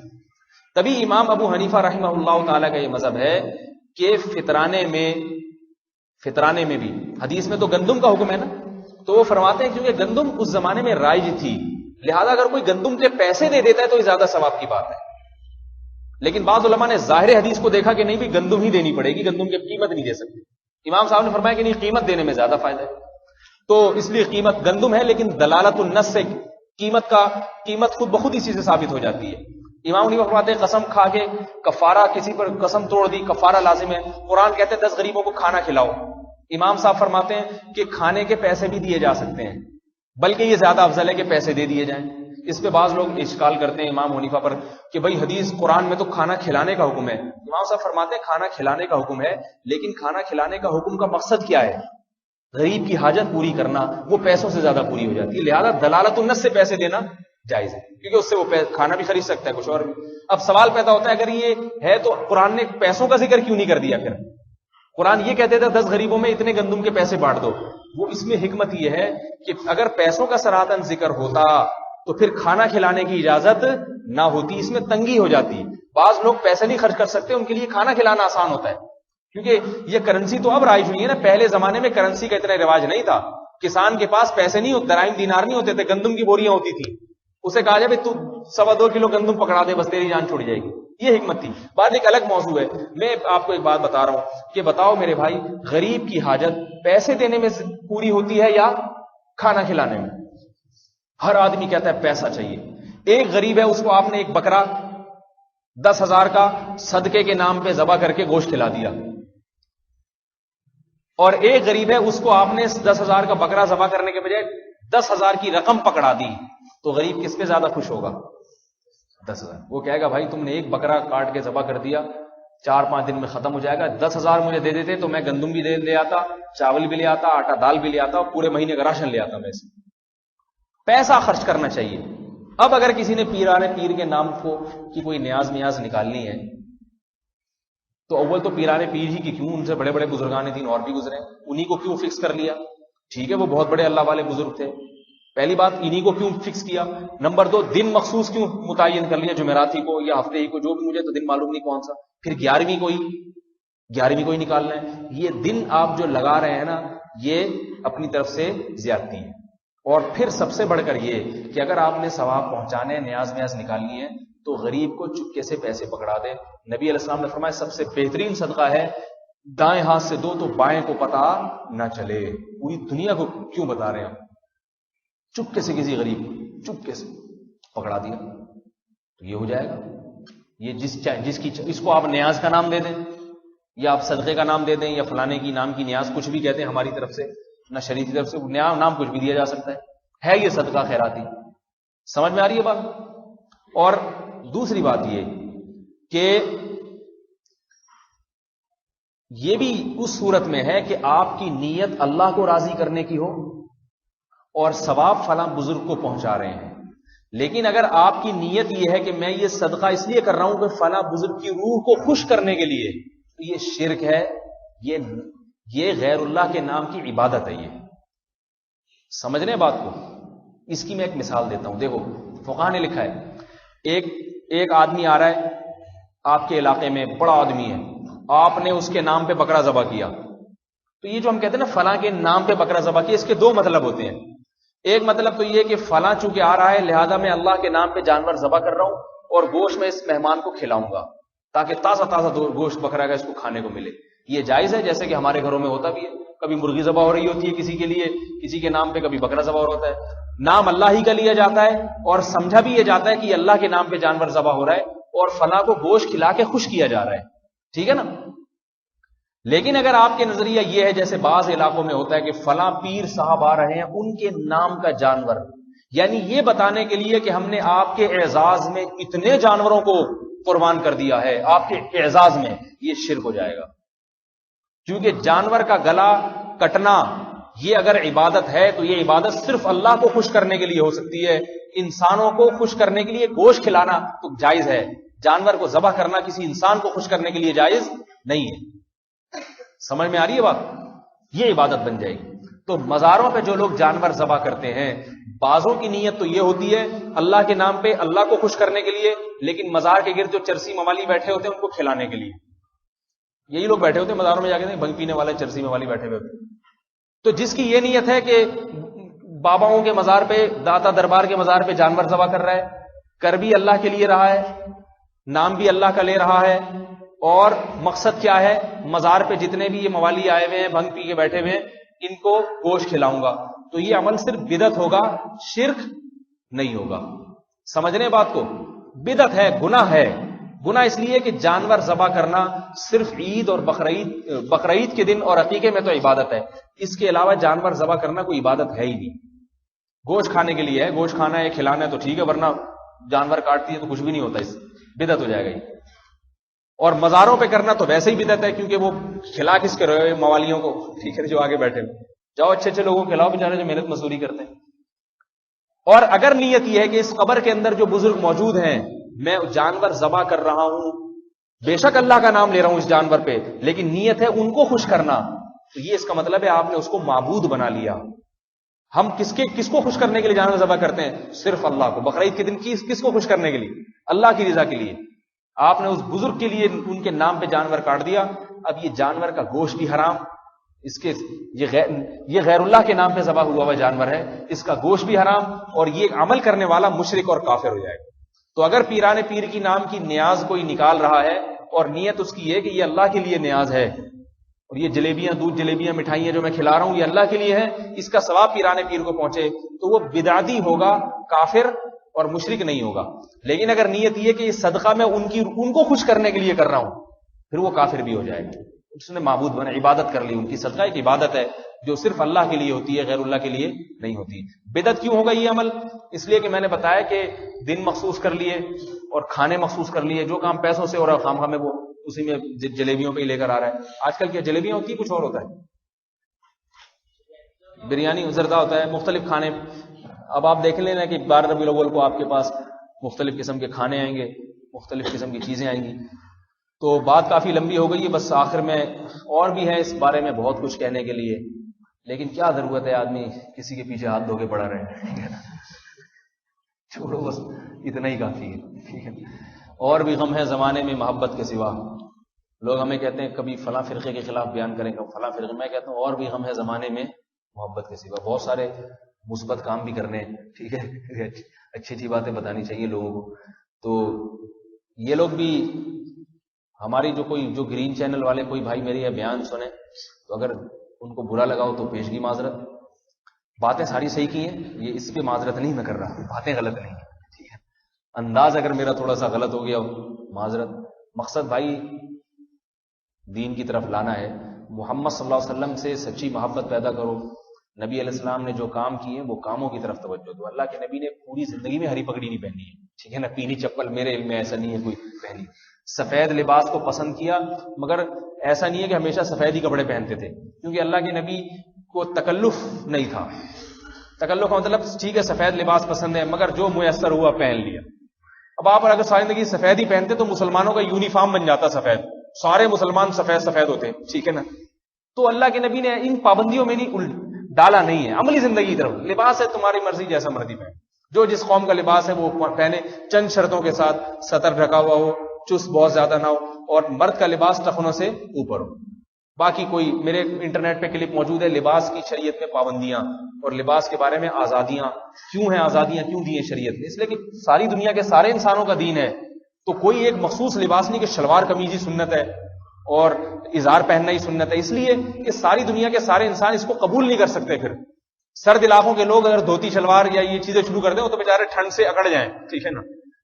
اسلام جب ساری دنیا کے سارے انسانوں کے لیے، تو آپ علیہ السلام نے کوئی مخصوص لباس کی ترغیب نہیں دی، یہ والا پہنو یہ والا نہ پہنو. تبھی صحابہ کرام نے دنیا میں کہاں کہاں فتوحات کی ہیں، اپنا لباس پہن کے جاتے تھے مگر دوسرے کے لباسوں پہ کبھی اعتراض نہیں کرتے. تبھی آپ دیکھیں ہمارے ہاں شلوار قمیض ہے ہمیشہ سے ہے. کبھی آپ نے نہیں دیکھا ہوگا کہ سعودی عرب والے آگے شلوار قمیض پہ انگلی اٹھاتے ہیں کہ جبے پہنو ہماری طرح. ٹھیک ہے نا, ہم عرب ہیں, عربوں کا اپنا ایک لباس ہے, ہمارا اپنا لباس ہے. جبہ بھی کوئی بذات خود کوئی سنت نہیں ہے, شلوار قمیض بھی بذات خود سعودی عرب کا وہ لباس ان کے لیے سوٹیبل, ہمارے لیے یہ سوٹیبل. انگریزوں کے لیے پینٹ شرٹ, کیونکہ وہ گرم علاقے کے لوگ ہیں, ان کو اتنی موٹی موٹی پینٹیں چاہیے, وہ شلوار قمیض افورڈ نہیں کر سکتے. ٹھیک ہے نا, اگر پہنیں گے تو ان کے نیچے 2-4 ان کو ٹراؤزر وغیرہ پہننے پڑیں گے ان کو. تو ہر ایک کا اپنا لباس ہے. البتہ کوئی کسی خاص قوم کا شعار بن جائے تو پابندی ہے. شعار پینٹ شرٹ جب تک انگریزوں کا شعار تھا علماء نے منع کیا. اب علماء کہتے ہیں کہ یہ اتنا عام بن گیا ہے کہ ابھی انگریزوں کا شعار نہیں رہا ہے, یہ شعار نہیں, اب یہ کامن لباس بن چکا ہے. لاکھوں مسلمان یورپ میں پینٹ شرٹ پہنتے ہیں, اور فقہاء نے لکھا ہے کہ جب کوئی لباس کسی قوم کا شعار جب تک ہے اس وقت تک حرام, جب وہ شعار ختم ہو جائے, اتنا رواج ہو جائے اس کا, تو پھر وہ ناجائز بھی نہیں رہتا. مثال کے طور پر 1-2 مثالیں دیتا ہوں. جب انگریز ہندوستان میں آیا تو تمام ہندوستانی مسلمانوں کی عادت تھی نیچے بیٹھ کے کھانا کھاتے تھے, میز کرسیوں پہ کھانا نہیں کھاتے تھے. یہ انگریز نے متعین, اس وقت علماء نے فتویٰ دیا کہ میز کرسی پہ کھانا کھانا جائز نہیں ہے, کیونکہ یہ انگریزوں کا شعار ہے. یعنی دیکھتے ہی پتہ چل جاتا تھا کہ وہ انگریز کا بچہ بیٹھا ہوا ہے یہاں پہ. لیکن جب یہ رواج بن گیا, اب کوئی عالم نہیں کہتا کہ میز کرسی پہ کھانا کھانا ناجائز ہے. ہوٹلوں میں سب میز کرسی پہ کھاتے ہیں, کیونکہ اب میز کرسی پہ آپ کسی کو کھاتا ہوا دیکھیں گے تو آپ کا دماغ اس طرف نہیں جائے گا کہ یہ انگریز ہے. کامن ہو گیا ایک چیز. ٹائی کے بارے میں بھی یہی ہے, مجھ سے لوگ اکثر پوچھتے ہیں ٹائی لگانا جائز ہے یا نہیں. تو میں یہ کہتا ہوں کہ بھائی ٹائی ٹھیک ہے ایجاد انگریزوں نے کی, تو لیکن اب ٹائی کوئی انگریزوں کا شعار نہیں ہے. میری رائے ہے, غلط بھی ہو سکتی ہے, ٹھیک ہے نا, میری ذاتی رائے ہے کہ ٹائی اب انگریزوں کا شعار نہیں ہے. پینٹ شرٹ ہے تو اس کے ساتھ ٹائی ہو گئی, اس کا لباس کا حصہ سمجھا جانے لگا ہے. وہ جس وقت ہوگا صلیب کا نشان اس وقت ہوگا, اب نہیں ہے بہرحال. یہ اب کوئی بھی نہیں سمجھتا اس کو, تو اس لیے میں نہیں سمجھتا کہ اس پہ اتنی زیادہ. البتہ یہ ضروری ہے کہ لباس وہی پہنا کریں جو عام طور پہ علماء صلحاء پہنتے ہیں. اس لیے بہتر یہی ہے کہ شلوار قمیض پہنا کریں. یہ تھوڑا سا اس میں ذرا شرافت تھوڑی سی زیادہ ٹپکتی ہے. پینٹ شرٹ پہنتے ہیں تھوڑا سا مستی کا دل کرتا ہے آدمی کا, یہ حقیقت. یہ آپ خود زیادہ جانتے ہوں گے, آپ پہنتے ہیں تھوڑا سا تھرکنے کا اور وہ مائیکل جیکسن بننے کا تھوڑا سا دل بہرحال کرتا ہے. تبھی پینٹ شرٹ میں امام کوئی اچھا نہیں لگتا. امام صاحب پینٹ شرٹ پہن کے آ جائیں تو آپ کو بھی اچھے نہیں لگیں گے. آپ کہیں گے یار یہ تو پتہ ہی چلا کہ شلوار قمیض میں روحانیت ذرا زیادہ ہے. روحانیت پہننا جائز ہے پینٹ شرٹ بھی, روحانیت ذرا شلوار قمیض میں تھوڑی زیادہ, بشرطے کہ شلوار قمیض بھی تھوڑی سی اچھی ہو. آج میں نے دیہات میں میرا جانا ہوا تو ان کی شلواریں عجیب عجیب سی, اتنے چوڑے چوڑے پائنچے کہ آپ کو میں کیا بتاؤں. جب پیشاب کرتے تھے نا تو شلوار اتارنے کی ضرورت نہیں تھی, پائنچے اوپر کر کے بیٹھ جاتے تھے. یہ سچا واقعہ آنکھوں دیکھا بتا رہا ہوں. اب شلواریں اس قسم کی جب ہوں گی تو ہر آدمی کہے گا بھائی اس سے تو پینٹ شرٹ ہی بہتر ہے. تو یہ عجیب عجیب اس طرح کی کوئی وہ نہیں. تو اللہ کے رسول صلی اللہ علیہ وسلم نے یہ نہ کوئی چپلوں کا, یہ گھڑی پگڑی کا کوئی یونیفارم نہیں ہونا چاہیے کہ آپ کا ایک مخصوص شعار بن جائے. دیکھو میرے پاس لوگ آتے ہیں مجھ سے کہتے ہیں آپ پگڑی باندھتے ہیں سفید رنگ کی, کیوں باندھتے ہیں؟ میں کہتا ہوں سفید رنگ کی پگڑی مجھے سفید رنگ پسند ہے, اور اللہ کے نبی کو سفید رنگ پسند بھی تھا, لیکن کوئی پابندی نہیں. آپ کو کوئی اور رنگ کی پگڑی پسند ہے, آپ وہ رنگ کی پہن لیں, پابندی. بعض کالی پگڑی باندھتے ہیں, اور اگر آپ کو سرے سے پگڑی نہیں پہننی تو بھی کوئی پرابلم نہیں, ٹھیک ہے نا, آپ نہ پہنے پگڑی, کوئی ضروری نہیں ہے پگڑی پہننا. یہ چیز ایسی ہے کہ میں پہن رہا ہوں چونکہ ہم نے علماء کو دیکھا, محمد صلی اللہ علیہ وسلم کا یہ لباس تھا, ٹھیک ہے, ہم فالو کر رہے ہیں اس کو, مگر اس کا دین سے براہ راست تعلق نہیں ہے, براہ راست تعلق. میرے بڑے بڑے بال ہیں نا, پہلے تو بہت بڑے بڑے تھے, یہاں کندھوں سے نیچے بال رکھے تھے میں نے, بہت گھنے بال تھے اس وقت میرے, اور بہت بڑے بڑے تھے. اب اس قسم کی باتیں کر کے جھڑ گئے ہیں کافی زیادہ, ٹھیک ہے. اتنے بڑے بڑے بال تھے. لوگ مجھ سے کہتے ہیں سنت ہے, میں کہتا نہیں بھائی, محمد صلی اللہ علیہ وسلم نے بڑے بال رکھے ہیں, لیکن اس زمانے میں رواج بڑے بال رکھنے کا تھا. جیسے اس زمانے میں گدھے پہ سواری کا رواج تھا, صحیح ہے نا, اس زمانے میں ازار پہننے کا, ازار, شلواریں, قمیضیں, ان بیچارے غریب لوگ تھے اس صحابہ کا, ان کو یہ میسر نہیں تھی, چادر باندھ لیا کرتے تھے, ایک چادر اوڑھ لی نماز میں آ گئے, بس یہی ہوتا تھا ان کا. تو اب اس لباس کو ہم سنت کیوں نہیں کہیں گے بھائی؟ اس دور میں یہی میسر تھا. جو کی روٹی کھانے کو ہم دینی سنت نہیں کہہ سکتے, کیونکہ جو کی روٹی, گندم بڑی مہنگی تھی اس زمانے میں.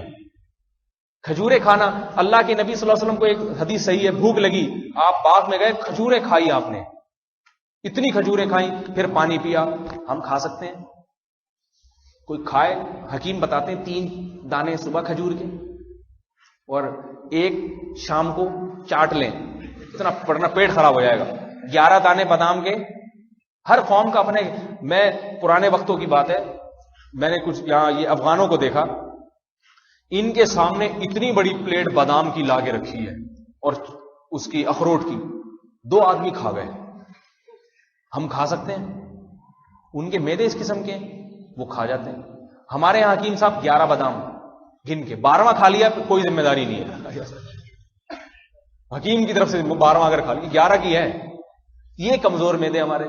اس لیے اسلام نے ان چیزوں میں آزادی دی ہے کھانے پینے کے معاملے میں. ٹھیک ہے نا. لباس، آپ کو اگر چھوٹے بال پسند ہیں آپ چھوٹے بال رکھیں، کوئی ضروری نہیں. بلکہ ٹینڈ پسند ہے تو ٹینڈ کرا کے رہیں آپ. ٹھیک ہے. بعض کے لوگوں میں ٹینڈ بڑی اچھی لگتی ہے، بعض لوگوں کی، سب کی بات نہیں. ٹینڈ بہت اچھی لگتی ہے، وہ گنجے گنجے بہت اچھے نظر آتے ہیں، اس لیے ان کے لیے وہ بال نہ رکھیں. تو ہر چیز میں شریعت نے قیدیں نہیں لگائی ہیں، کچھ آسانیاں بھی دی ہیں تاکہ اس معاملے میں مسلمانوں کو آزادی رہے. اپنی قوم کے لحاظ سے، اپنے خطوں کے لحاظ سے، اپنے موسم کے لحاظ سے جو لباس سلیکٹ کرنا چاہیں، جیسے بال رکھنا چاہیں رکھ سکتے ہیں وہ. ہاں، بالوں کے بارے میں یہ روایت ہے کہ من کان لہ شعر فلیکرمہ، فرمایا مطلب یہ ہوا کہ بال رکھو نہیں رکھو، چھوٹے رکھو بڑے رکھو، تمہاری مرضی، لیکن جس نے بال رکھے فلیکرمہ، ان بالوں کا اکرام کرے، کنگھی کیا کرے، دھو لیا کرے ان کو. ہندوؤں پنڈتوں کی طرح، سکھوں کی طرح بڑے بڑے بال رکھے اور جوئیں لٹک رہی ہیں اس کے اندر، ٹھیک ہے نا، یہ اجازت نہیں ہے. یہ رہنمائی تو دی، بال رکھو نہیں رکھو تمہاری مرضی، رکھے ہیں دھونا پڑے گا ان کو، کنگھی کرنی پڑے گی ان کے اندر. اسلام مسلمانوں کو ایسا نہیں دیکھنا چاہتا کہ عجیب، جیسے وہ سکھوں کے بھی ہوتی ہے نا، بڑی بڑی مونچھیں اور داڑھی بڑھتی چلی جا رہی ہے اور سر کے بال، تو ایسا منظر جیسے جھاڑیوں کے پیچھے سے کوئی جھانک رہا ہے. میں نے ایک سکھ دیکھو، اتنی بڑی مونچھیں، گول گول بٹے میں، داڑھی لامتناہی بڑھتی چلی جا رہی ہے، اور پھر سر کے بال بھی، صرف آنکھیں اتنی سی نظر آ رہی ہیں. بالکل یہ منظر جھاڑیوں میں چھپا ہوا کوئی بندہ دیکھ رہا ہے. اس لیے بتایا کہ بھائی، تو بہت ساری چیزوں میں آزادی رکھی ہے. اس لیے لباس کے معاملے میں بھی آزادی، تو کیوں لوگوں کو زبردستی کے نیچے عشق مصطفیٰ ہے تو ہری ہونی چاہیے، چپل بھی پیلی ہونی، یہ یونیفارم بن جاتا ہے، دھڑے بندی پیدا ہوتی ہے. بعض خانقاہوں میں بھی یہ رواج ہے کہ مخصوص جو ہمارے پیر و مرشد کے لباس ہے سب نے وہی پہنا ہوا ہوتا ہے. ہمارے شیخ مفتی رشید احمد صاحب رحمۃ اللہ فرمایا کرتے تھے کہ یہ طریقہ صحیح نہیں.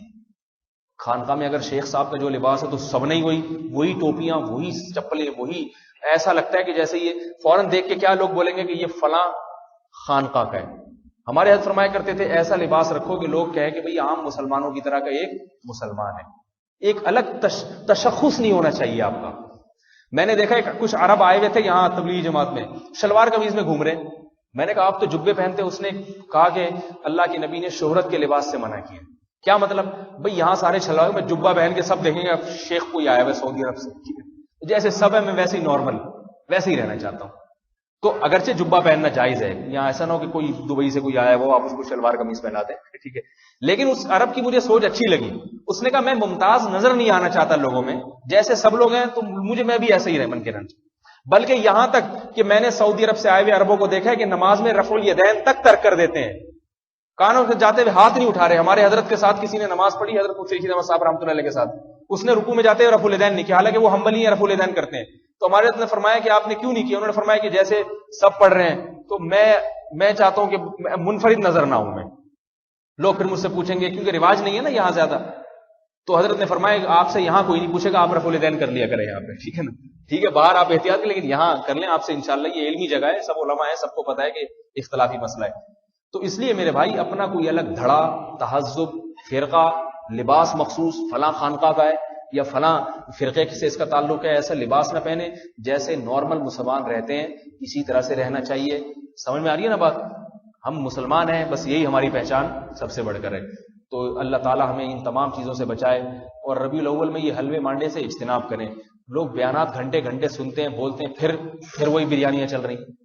جو نہیں بیٹھ رہے بیانات میں وہ چلائیں تو سمجھ میں، آپ لوگ تو بیٹھ رہے ہیں پھر وہی بریانی. گھر میں عورتوں کو سختی نہیں کرتے، پھر پک رہی ہیں بریانیاں، پھر حلوے مانڈے پک رہے ہیں، پھر وہ کھا بھی رہے ہیں کھلا بھی رہے ہیں. فائدہ کیا میرے بھائی؟ جی سوال کچھ پوچھ رہے ہیں؟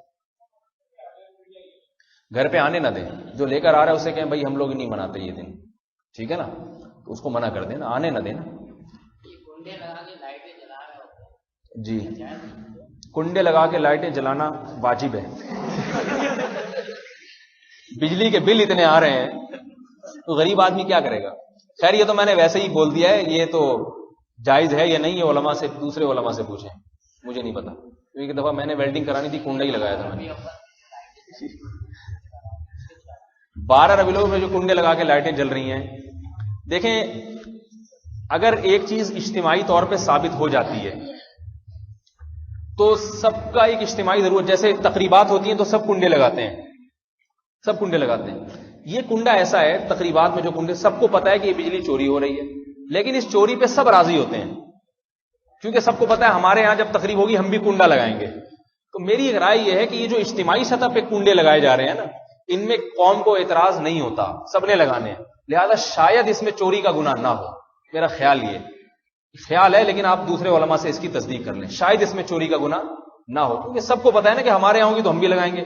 تو سبھی ایک دوسرے کی بجلی چوری کر رہے ہیں، اور یہ ایسی چوری ہے جس پر سب کا گویا اتفاق ہو چکا ہے. تو گورنمنٹ، یہ حکومت کا مال تو کوئی نہیں ہوتا نا، عوام ہی کا مال ہوتا ہے. اس لیے یہ اس میں میرا خیال یہ کہ شاید یہ چوری نہیں ہے کنڈے، چاہے ربیع الاول کے جلسے ہوں یا کچھ بھی ہوں. البتہ یہ ضروری ہے کہ یہ جلسہ کرانا 12 تاریخ کو اسپیشلی، اس پہ بحث ہونی چاہیے. کنڈے پہ زیادہ زور نہیں لگانا چاہیے. جب جلسہ کرنا ہے تو کنڈا تو کچھ نہ کچھ تو لگانا ہی پڑے گا نا، وہ تھوڑی کہ میٹر لگوائیں گے جلسے کے لیے الگ سے آگے. لہذا یہ ٹاپک ہونا چاہیے کہ اس دن اس طرح سے جلسہ کرنا جائز ہے یا نہیں. جلسے پر بھی نکالا جا سکتا ہے کہ چلو ربیع الاول میں آپ نے سیرت کا جلسہ کر دیا، اس کی بھی گنجائش ہے. جلسہ کسی بھی ہو سکتا ہے، تو آپ نے کہا چلو اس مہینے میں جلسہ کر لیتے ہیں. بات جلسے کی نہیں ہوتی، بات بریک ڈانس کی ہے، ناچنے کی ہے، اور جلسوں میں جو شرکیاں نعتیں پڑھی جاتی ہیں، مبالغہ آرائی کی جاتی ہے، موضوع من گھڑت حدیثیں سنائی جاتی ہیں نبی علیہ الصلوۃ والسلام کی ولادت سے متعلق، یہ چیزیں غلط ہیں، یہ چیزیں ناجائز. سیرت کا جلسہ ناجائز نہیں ہے، نعت پڑھنا ناجائز نہیں ہے.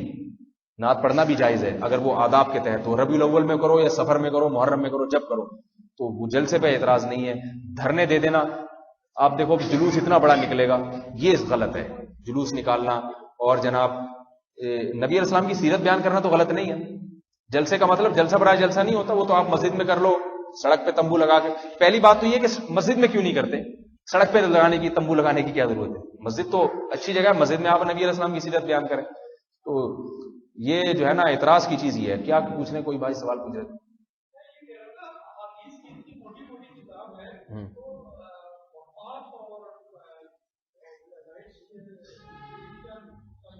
سوال بہت اچھا سوال ہے کہ اتنی ساری احادیث کی کتابیں ہیں، ان میں ایک ایک چیز کی تفصیل ہے، لیکن سوال پیدا ہوتا ہے کہ اس کی وضاحت کیوں نہیں ہے کہ پیدائش کا دن کیا تھا اور وفات کا دن کیا تھا.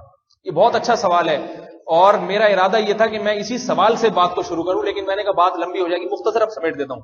دیکھو ایسا ممکن نہیں ہے کہ چند احتمالات ہیں. نمبر ایک، صحابہ کرام نے کوشش ہی نہیں کی کہ نبی علیہ السلام کی ولادت اور وفات کی تاریخ کیا ہے. پہلا سوال تو یہ ہوتا ہے، اس سے تو یہ پتہ چلتا ہے.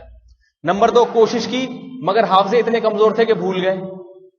تیسری بات، پتہ بھی تھی، حافظے طاقتور بھی تھے، مگر آگے امت کو بتایا نہیں. 3 باتوں میں سے ایک بات ہے. پہلی بات بھی غلط، دوسری بھی غلط، تیسری بات صحیح ہے. ٹھیک ہے نا؟ ولادت کے بارے میں تو اشکال ہو سکتا ہے کہ چلو اس وقت تو صحابہ کو تو نہیں پتا تھا کہ بھئی یہ نبی بن جائیں گے، بہت سے لوگوں کو معلوم نہیں تھا، لہذا ولادت کی تاریخ محفوظ نہیں کی، لیکن نکالی تو جا سکتی تھی نا. اور دوسری بات یہ کہ آگے وفات کی جو تاریخ ہے وہ تو سب کو پتا تھا کیا تاریخ ہے، وہ تو سب کو پتا تھا. اس میں بھی اختلاف ہوا ہے کہ وفات کی تاریخ کیا ہے، تو وہ اختلاف کیوں ہو گیا؟ تو اس کا مطلب یہ ہے کہ صحابہ کو معلومات تھی، حافظے کمزور نہیں تھے. اس زمانے میں بڑے قوی حافظے ہوا کرتے تھے. جان بوجھ کر آگے امت کو نہیں بتایا، جان بوجھ کر، تاکہ اس دن میں لوگ بدعات کا ارتکاب نہ شروع کر دیں. جیسے حضرت عمر نے ایک درخت کٹوا دیا تھا جس کو بیعت رضوان کا درخت کہا جاتا تھا کہ اس کے نیچے صحابہ کرام نے بیعت کی، حالانکہ وہ اصل درخت نہیں تھا. تو لوگوں نے اسی کو متعین کر لیا، تو حضرت عمر نے وہ درخت کٹوا دیا تاکہ شرک کا اڈا ختم ہو جائے، بدعت کا اڈا ختم ہو جائے. تو صحابہ کرام نے امت کو بتایا نہیں ہے ولادت، اور تبھی اس میں کوئی صحیح سند نہیں ہے. سمجھ میں آ رہی ہے نا بات؟ اگر اظہار کیا بھی تو 1-2 روایتیں ملتی ہیں. تو اس سے پتہ چلتا ہے کہ صحابہ کرام نے امت کی توجہ اس طرف سے ہٹانے کے لیے کہ لوگ ولادت اور وفات کی تاریخوں میں نہ پڑھیں، کام سے مطلب رکھیں، کام میں لگیں، کام کے بندے بن کے رہیں، اس لیے صحابہ کرام نے یہ کام کیا ہے. اللہ تعالی ہمیں صحابہ کرام کی اتباع کی توفیق عطا فرمائے، بدعات سے بچنے کی توفیق عطا فرمائے. سبحانک اللہم و بحمدک، نشہد ان لا الہ الا انت، نستغفرک.